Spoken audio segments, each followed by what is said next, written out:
Manu pour RCF1.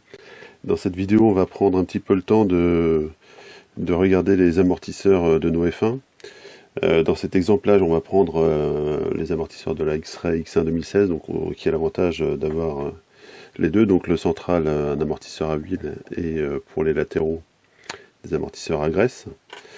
Comme ça, on aura un petit peu les deux façons de faire ces amortisseurs. Alors, on va commencer donc par l'amortisseur à huile, donc l'amortisseur central. Donc,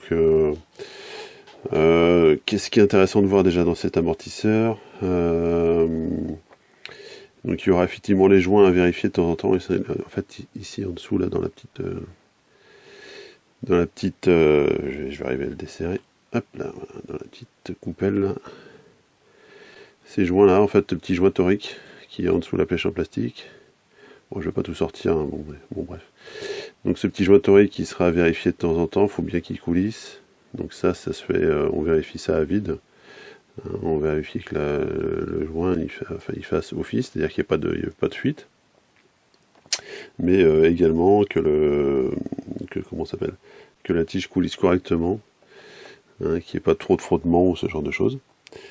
Donc ça c'est le premier élément. Ensuite, donc pour l'amortisseur lui-même, donc ce qui est préconisé dans la notice, hein, c'est du 600. On va donc s'en tenir à la notice pour l'instant. Après, bon, c'est à voir suivant les réglages. Vous retrouverez des fiches de setup après pour chaque Formule 1, c'est pas toujours la même chose. Donc on va remplir le corps de l'amortisseur.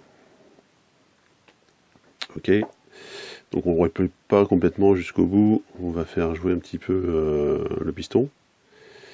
Hop, je ne sais pas si on a bien le focus à la caméra, si ça a l'air d'aller. Donc en fait, le piston, en fait, on le fait jouer en tournant. En fait, ça va permettre de supprimer les éventuelles petites bulles d'air qui se seraient mis en dessous le piston. Donc là, je l'ai fait il n'y a pas longtemps déjà, l'amortisseur, donc il est relativement clean. S'il est un petit peu sale ou si votre huile est un petit peu vieille, n'hésitez pas à nettoyer l'intérieur. Donc pour le nettoyage, ce que j'utilise, c'est ça.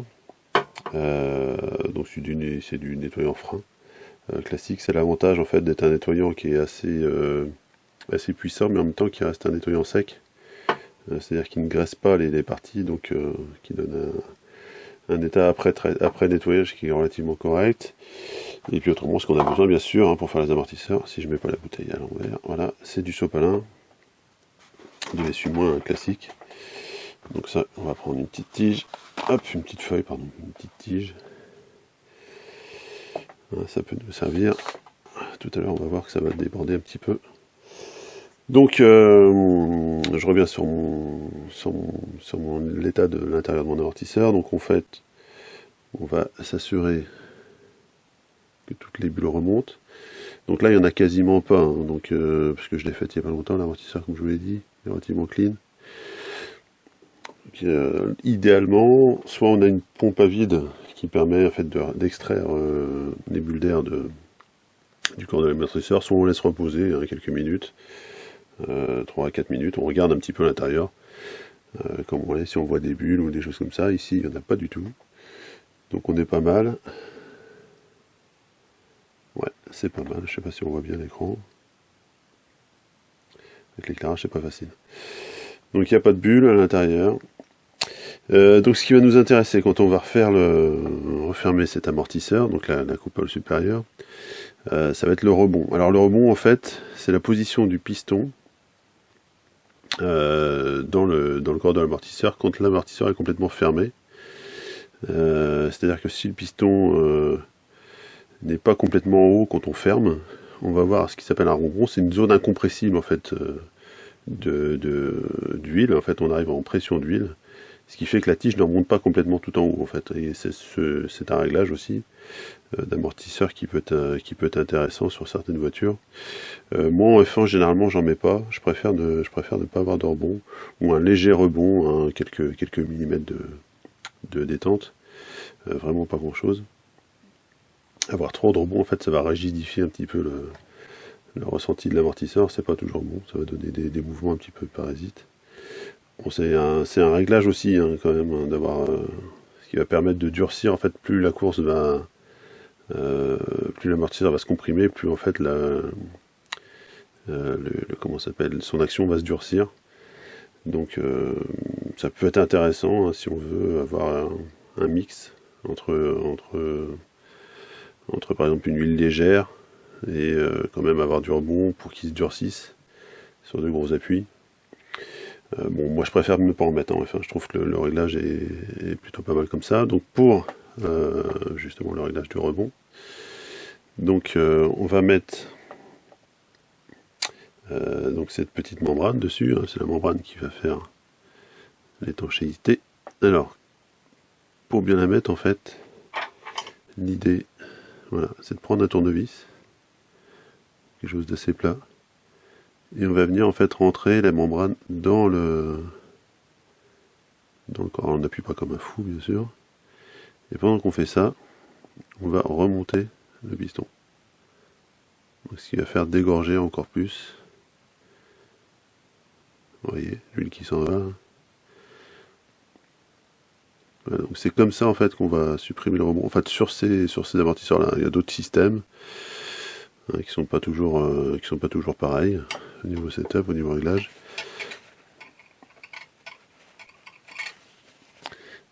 Donc là, hop, on continue de monter. Alors c'est un petit peu délicat à faire, hein, c'est un coup de main à prendre. On prend l'habitude de le faire. Voilà, et en dessous en fait on va mettre, alors on le met pas toujours, hein, ça dépend des amortisseurs. On a cette petite mousse qui va permettre en fait de limiter la remontée de la membrane en appui. Donc voilà, ça donne quelque chose de pas trop mal. Donc là on n'a pas de rebond. En fait si on avait voulu régler du rebond par exemple, on aurait sorti la tige ici. Donc de 10, 15, 20, 30%. Et on aurait serré avec la tige sortie. Là on va serrer. Alors, on ne serre pas comme une bulle non plus, ça sert à rien.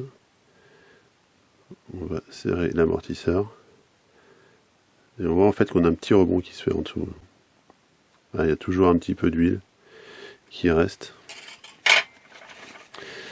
Donc ça, on peut le refaire une fois ou deux fois. Bon là c'est quasiment pas de rebond, hein, c'est un petit millimètre. Donc là on est pas mal en réglage. Si on veut revenir dessus, on redesserre, on rappuie un petit peu sur la membrane. Hop, je vais y arriver. Alors faut bien prendre son temps pour le faire, hein. Faut pas tirer dessus. Ce qu'il faut faire gaffe, c'est pas de ressortir la membrane parce que sinon. Donc on appuie un petit peu tout autour. En tenant toujours hein, ici avec mon doigt, en fait je tiens le piston en haut. Donc en fait la membrane elle est quasiment sur le piston. C'est-à-dire qu'il n'y a plus d'huile entre les deux.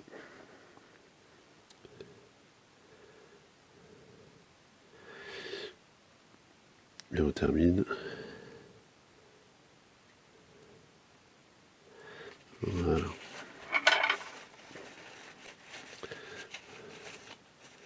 Donc c'est toujours un peu gras, il y en a toujours un petit peu partout hein, quand on fait des amortos. C'est classique. Donc on a tendance à en foutre toujours un petit peu partout. Donc pour être sûr qu'il n'y a pas de bulle, en fait on va écouter le bruit de l'amortisseur en fait quand il va jouer. Si on entend un petit je sais même pas comment on peut dire ça, des petits bruits en fait de bulles ou de liquide qui bouge comme ça, bah, ça veut dire qu'il y a de l'air qui est resté un petit peu dedans. Donc c'est à refaire, faut vérifier ça. Donc ça se fait à l'arrivée. Donc voilà, là c'est pas trop mal, on a un tout petit rebond, enfin c'est ridicule, quasiment rien le setup. Le setup de base avec le 600, donc c'est pas mal, hein, ça donne un amortisseur qui est un petit peu dur, mais qui est bien fluide, nickel. Voilà, donc ça c'est pour l'amortisseur à huile. On va passer aux amortisseurs à graisse. Hop, on ferme ça. Alors les amortisseurs à graisse, le principe c'est encore plus simple. Là on peut quasiment pas se tromper. Donc ces amortisseurs, effectivement, donc il y a un piston qui va rentrer dans une chambre. Je sais pas si on peut appeler ça une chambre d'ailleurs. Donc l'idée en fait, on le voit sur le piston, c'est que en fait on a des trous ici qui vont permettre un petit peu à la graisse autour de s'écouler pendant le déplacement. Donc l'idée en fait c'est de graisser en fait toute la partie jusqu'au dernier trou, jusqu'à la dernière gorge, et que l'intérieur des gorges soit bien graissé également.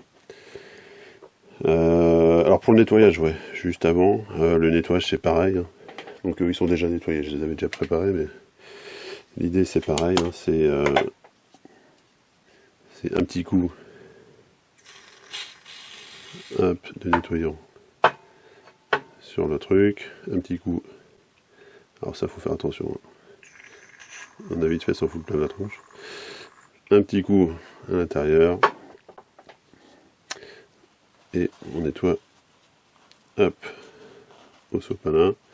Pour l'intérieur on va découper un petit bout de sopalin, on va faire un petit oraillon, un petit truc tout bête qu'on va mettre dedans, hop. Bon, celui-là il est un peu court, mais enfin bon, vous avez saisi l'idée. Donc voilà, donc bien s'assurer qu'il n'y a plus rien dedans, qu'il n'y a plus d'huile ou quoi que ce soit. Alors l'avantage du nettoyant frein, c'est qu'il sèche très vite. Donc une fois que c'est nettoyé, ça laisse aucune trace derrière, c'est pas mal. Donc, pour le dumper à graisse, c'est simple. C'est simple, en fait, on va mettre de la graisse. Je vais essayer de me rapprocher de la caméra. Donc là, c'est de la 10 000, hein, puisqu'on a 2 dumpers. Il faut pas que ça soit trop dur, parce que l'effet est doublé. Hop, donc en gros, on en met un petit pâté comme ça. Et alors là, c'est là qu'on va salir les doigts, c'est-à-dire qu'on va bien la faire rentrer à l'intérieur. Voilà. Donc vous voyez un petit peu, il y en a partout. Là-dessus, pas de souci. Et on mettra une petite noix à l'intérieur. Petite toile, le tournevis. On mettra une petite noix en fait à l'intérieur. Ça sert à rien d'en mettre beaucoup. Vous voyez. C'est vraiment crade. C'est toujours un bonheur à faire. Donc une petite noix à l'intérieur. Alors sur tous les... je ne sais pas si on va le voir la vidéo aussi là. En fait on a toujours un petit trou dans ces dons qui permet en fait l'écoulement de l'air, hein, n'est-ce pas? Hop. Et donc on va venir à l'intérieur, on va descendre comme ça en tournant. Et en fait la petite graisse qu'on a mis à l'intérieur, elle va sortir par le trou. Donc on va aller jusqu'au bout comme ça. Hop, voilà. Voilà, donc là on est sûr. Et puis après on nettoie, on est sûr d'avoir de la graisse dans toute la longueur du déplacement du piston. Voilà, l'idée c'est ça. Et donc là en fait on est pas mal en déplacement. On s'assure en fait que qu'on a le même ressenti en fait sur tout le déplacement. Il n'y a pas de points durs ou des choses comme ça. Donc les points durs généralement c'est de la saleté en fait qui rentre dedans. C'est un endroit ou un endroit qui est abîmé sur le piston. Mais voilà. Et donc l'amortisseur, une fois qu'on l'a fait, il n'y a plus qu'à le monter. Alors un petit conseil pour le montage, si vous voulez garder vos amortisseurs plus longtemps, il faut monter cette partie-là en haut et l'autre partie en bas. C'est-à-dire qu'en fait la graisse va rester dans le tube. Si vous faites l'inverse, en fait la graisse va avoir tendance à s'échapper petit à petit du tube et à redescendre sur le piston. Donc comme ça, et pareil, le trou vers le haut, c'est une bonne idée. Bon après ça à voir, hein, c'est pas. Vous pouvez le mettre vers le bas, ça va pas non plus complètement fuir. Mais voilà, ça se monte comme ça, là-dessus il n'y a pas de souci. Donc après il ne restera plus qu'à faire le deuxième. De la même manière. Bon voilà, on va s'arrêter là pour ce petit tuto. On se reverra un petit peu plus tard, je vous reparlerai un petit peu d'autres réglages sur les châssis. Sur les châssis, notamment on va peut-être parler de tweak aussi, un petit peu, et puis de traitement des pneus. On verra un petit peu plus tard là-dessus. En attendant, je vous invite, comme d'habitude, à aller faire un petit tour sur notre chaîne YouTube et sur notre page Facebook. Vous n'hésitez pas à vous abonner si vous voulez. Comme ça, vous aurez les vidéos dès qu'elles sortent. Et puis, bien sûr, nous retrouver sur notre forum rcf1.fr. Voilà, je vous dis à bientôt. Salut!